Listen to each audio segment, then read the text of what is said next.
Assalamualaikum warahmatullahi wabarakatuh. Pada kali ini saya akan menjelaskan mengenai sistem perkemihan. Yang dibahas adalah anatomi fisiologi sistem perkemihan dan juga proses pembentukan urin. Untuk anatomi fisiologi sistem perkemihan yang dibahas yaitu mengenai organ pada sistem perkemihan, di mana bisa dilihat di gambar. Ini adalah gambar tubuh wanita dan ini adalah tubuh laki-laki. Untuk organ pada sistem perkemihan itu terdiri dari 2 buah ginjal, 2 ureter, vesika urinaria, dan juga uretra. Untuk laki-laki juga sama, 2 buah ginjal, 2 buah uretra, vesika urinaria, dan 2 buah ureter, vesika urinaria, dan 1 buah uretra. Untuk ginjal ini terletak di dinding abdomen posterior, terletak di sisi kiri dan kanan kolumna vertebralis, di belakang peritoneum. Tingginya itu dari vertebra toraksi ke-12 sampai lumbal ketiga. Letak ginjal kanan lebih rendah dibandingkan letak ginjal kiri karena di sebelah kanan terdapat organ hati. Untuk ginjal ini fungsinya itu seperti pengeluaran zat sisa metabolisme, mengatur konsentrasi ion penting, pengaturan asam basa tubuh, pengaturan tekanan darah, dan lain-lain. Nah, untuk ginjal ini terdapat 3 area jaringan seperti korteks bagian luar, medula bagian dalam, dan juga pelvis renal tempat penampung urin. Lalu di dalam ginjal ini terdapat nefron, di mana nefron ini adalah nefron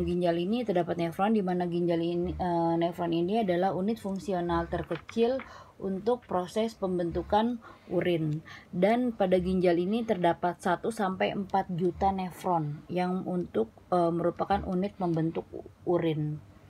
Lalu di sini adalah ureter. Ureter ini adalah saluran yang menghubungkan ginjal dengan vesika urinaria. Nah, panjang ureter ini sekitar 23 sampai 30 cm dengan diameternya 30 mm. Dan ureter ini terdiri dari 3 lapis. Lapisan luar itu jaringan ikat, lapisan tengah itu otot polos, dan lapisan dalam itu adalah mukosa. Nah, di dalam ureter ini akan menimbulkan gerakan peristaltik setiap 5 menit sekali yang akan mendorong urin dari ginjal untuk menuju ke vesika urinaria. Lanjut, ini adalah vesika urinaria, tempat untuk menampung urin, terletak di belakang os pubis. Nah, di vesika urinaria ini juga terdapat 3 lapis. Lapisan luar itu jaringan ikat berisi pembuluh darah dan saraf. Lapisan tengah itu berisi otot, yaitu otot polos yang disebut juga dengan otot detrusor, di mana otot ini akan berkontraksi pada saat buang air kecil. Lalu bagian dalamnya adalah mukosa yang terdiri atas epitelium transisional. Nah, vesika urinaria ini akan terisi urin sekitar bila sudah terisi urin sekitar 300 sampai 400 ml, maka ada keinginan untuk buang air kecil. Lalu ini adalah uretra. Lihat perbedaan uretra pada perempuan dan juga pada laki-laki, di mana uretra perempuan ini lebih pendek, panjangnya sekitar 4 cm, sedangkan pada laki-laki itu panjangnya 17,5 sampai 20 cm. Nah, uretra ini adalah tempat untuk mengeluarkan urin. Oke, jadi organ sistem perkemihan terdiri dari 2 buah ginjal, 2 buah ureter, 1 vesika urinaria, dan 1 uretra. Oke, berikut saya akan menjelaskan mengenai nefron. Ini adalah gambar nefron, di mana nefron ini adalah unit fungsional terkecil yang terdapat di dalam ginjal. Di ginjal terdapat 1 sampai 4 juta nefron, dan ini adalah salah satu nefron yang diperbesar. Nefron terdiri dari glomerulus, capsula Bowman, tubulus contortus proximal, ini adalah lengkung Henle, lalu ini adalah tubulus contortus distal, lalu ini adalah tubulus collectivus atau ductus colligens, sama saja. Nah, kamu lihat yang ini berwarna merah. Yang warna merah adalah arteri. Ini adalah arteri renal, percabangan arteri arteriola afren. Jadi dikelilingi oleh pembuluh darah yang kita sebut dengan kapiler peritubular. Jadi yang seperti ini nih, yang warna merah, dan di sini ada warna biru. Nah, ini adalah kapiler peritubular dan ini adalah warna ungu. Nah, ini yang warna biru, ini adalah vena renal. Oke, jadi ini nefron ini dikelilingi oleh kapiler pembuluh darah, tapi kapiler di antara tubulus ini kita sebut dengan kapiler peritubular. Kalau kapiler yang berada di antara lengkung Henle disebut adalah vasa recta. Di sini.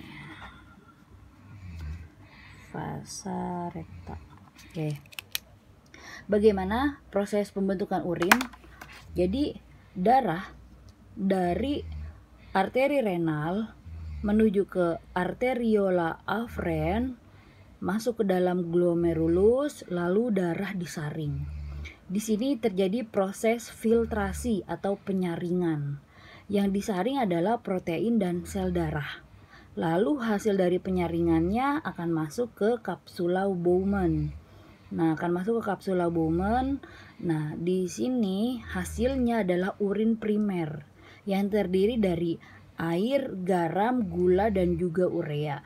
Jadi di sini terjadi proses filtrasi atau penyaringan, yaitu terjadi di glomerulus dan kapsula Bowman. Hasilnya adalah urin primer. Lalu urin primer lalu yang tidak tersaring seperti protein dan sel darah maka akan dikeluarkan melalui vena renal. Nah, urin primer lalu berjalan menuju ke tubulus contortus proximal. Di tubulus contortus proximal terjadi proses reabsorpsi atau penyerapan kembali. Ya, bisa dilihat di sini sudah saya buat catatannya. Jadi untuk reabsorpsi atau penyerapan kembali terjadi di tubulus contortus proximal dan juga lengkung Henle. Zat yang diserap apa saja? Zat yang diserap atau direabsorpsi adalah air, glukosa, asam amino, ion natrium, kalium, kalsium, klorida, ion HCO3 ini ion bikarbonat, dan HBO4-2-min. Hasilnya adalah urin sekunder. Nah, urin sekunder terdiri dari apa saja? Yaitu dari air, garam, urea, dan juga pigmen empedu. Nah, lalu berjalan lagi, urin sekunder berjalan lagi di sini dari tubulus contortus proximal, lalu berjalan lagi menuju ke lengkung Henle. Nah, lengkung Henle yang menurun disebut descendant. Di sini akan masih terjadi penyerapan, yang diserap adalah air. Lalu lengkung Henle yang naik, di sini terjadi penyerapan, yang diserap adalah garam atau NaCl. Lalu urin sekunder berjalan lagi menuju ke tubulus contortus distal. Nah, di tubulus contortus distal di tubulus contortus distal di sini terjadi proses augmentasi dan hasilnya adalah urin sesungguhnya atau urin sebenarnya. Nah, di proses augmentasi ini sudah saya buat catatannya, terjadi di tubulus contortus distal.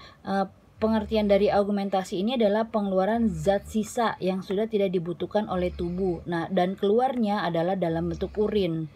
Nah, sebenarnya di tubulus contortus distal ini masih terjadi penyaringan. Apa saja yang disaring? Yaitu ion natrium, klorida, dan juga urea.